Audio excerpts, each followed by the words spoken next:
ರಾಜ್ಯದಲ್ಲಿ ಮಹಾಮಳೆ ಆರ್ಭಟ ಇನ್ನೂ ಮುಂದುವರಿತಾ ಇದೆ. ಕರಾವಳಿ ಕರ್ನಾಟಕದಲ್ಲಿ ಜಲಾಸುರನ ಅಟ್ಟಹಾಸ ಮೆರಿತಾ ಇರುವಂತದ್ದು. ಇನ್ನು ನೋಡುತ್ತಿದ್ದಂತೆ ಗುಡ್ಡಗಳು ಕೂಡ ಕುಸಿತವನ್ನ ಕಾಣ್ತಾ ಇದ್ದಾವೆ.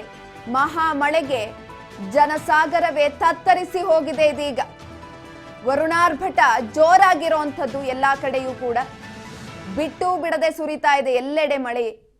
ಹಾಗಾಗಿ ರಾಜ್ಯದಲ್ಲಿ ಮಳೆಯ ಆರ್ಭಟ ಜೋರಾಗಿದೆ.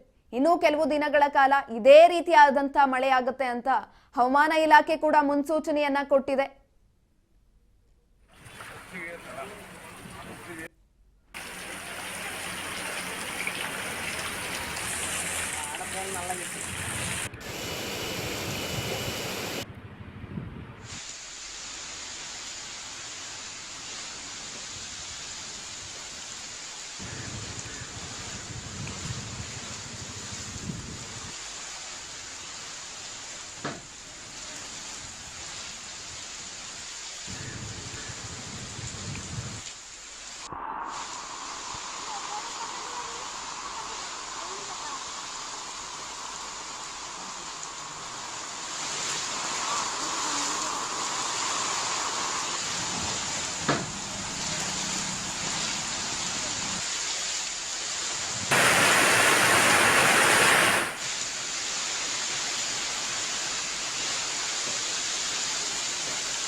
ನೀವು ನೋಡ್ತಾ ಇರಬಹುದು ದೃಶ್ಯದಲ್ಲಿ ಎಲ್ಲೆಡೆ ಕೂಡ ಮಹಾಮಳೆಗೆ ಜನರು ತತ್ತರಿಸಿ ಹೋಗಿದ್ದಾರೆ.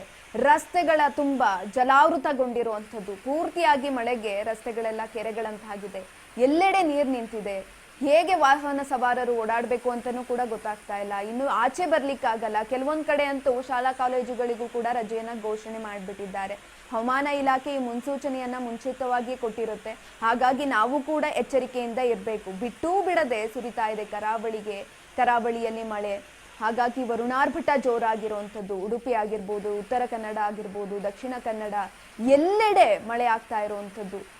ನೋಡ್ತಿದ್ದಂಗೆ ಗುಡ್ಡಗಳು ಕೂಡ ಕುಸಿತವನ್ನ ಕಾಣ್ತಾ ಇದ್ದಾವೆ. ಯಾಕಂತ ಅಂದ್ರೆ ಗುಡ್ಡ ಕುಸಿತ ಕಾಣ್ಬೇಕಾದ್ರೆ ನಾವೆಲ್ಲರೂ ಕೂಡ ಎಚ್ಚರಿಕೆಯಿಂದ ಇರಬೇಕು. ಯಾವಾಗ ಯಾವ ಸಂದರ್ಭದಲ್ಲಿ ಮಳೆಯಿಂದಾಗಿ ಗುಡ್ಡಗಳು ಕುಸಿತವನ್ನ ಕಾಣ್ತಾವೆ ಅಂತಾನೂ ಗೊತ್ತಾಗಲ್ಲ. ಹಾಗಾಗಿ ಜನರು ಕೂಡ ಆತಂಕದಲ್ಲಿದ್ದಾರೆ. ಇದೀಗ ಈ ಮಳೆಯಾರ್ಭಟ ಯಾವಾಗ ಕಡಿಮೆ ಆಗುತ್ತೋ ಅಂತ ಶಾಪವನ್ನು ಕೂಡ ಕೆಲವೊಂದಷ್ಟು ಜನ ಹಾಕೊಂತಾ ಇರುವಂತದ್ದು. ಇದೀಗ ಒಟ್ಟಾರೆಯಾಗಿ ಜಲಾಸುರನ ಅಟ್ಟಹಾಸ ಜೋರಾಗಿದೆ. ಮುಂಗಾರಿನಲ್ಲಿ ಜಲಾಸುರನ ಅಟ್ಟಹಾಸ ಜೋರಾಗಿರುವಂಥದ್ದು. ಮಳೆಯ ಆರ್ಭಟಕ್ಕೆ ಎಲ್ಲೆಡೆ ಜನರು ತತ್ತರಿಸಿ ಹೋಗಿದ್ದಾರೆ.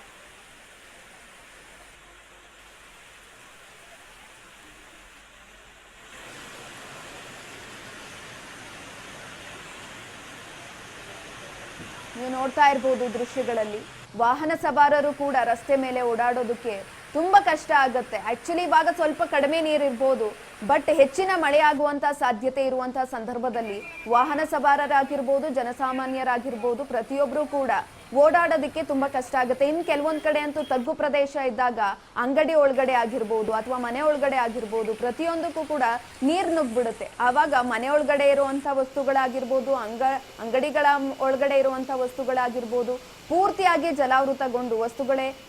ಜಲಾವೃತಗೊಂಡು ನೀರಿನಲ್ಲಿ ಮುಳುಗೋಗುವಂಥದ್ದು. ಈ ಎಲ್ಲಾ ದೃಶ್ಯಗಳನ್ನ ನಾವು ಈ ಮುಂಚಿತವಾಗಿ ನೋಡಿರ್ತೀವಿ. ಯಾಕಂತ ಅಂದ್ರೆ ಪ್ರತಿ ಬಾರಿ ಮಳೆ ಆದಾಗ್ಲೂ ಕೂಡ ಇದೇ ರೀತಿಯಾದಂತಹ ಅವಾಂತರಗಳು ಎಲ್ಲೆಡೆ ಸೃಷ್ಟಿ ಆಗ್ತಾ ಇರುತ್ತೆ. ಹಾಗಾಗಿ ನಾವೆಲ್ಲರೂ ಕೂಡ ಎಚ್ಚರಿಕೆಯಿಂದ ಇರಬೇಕು.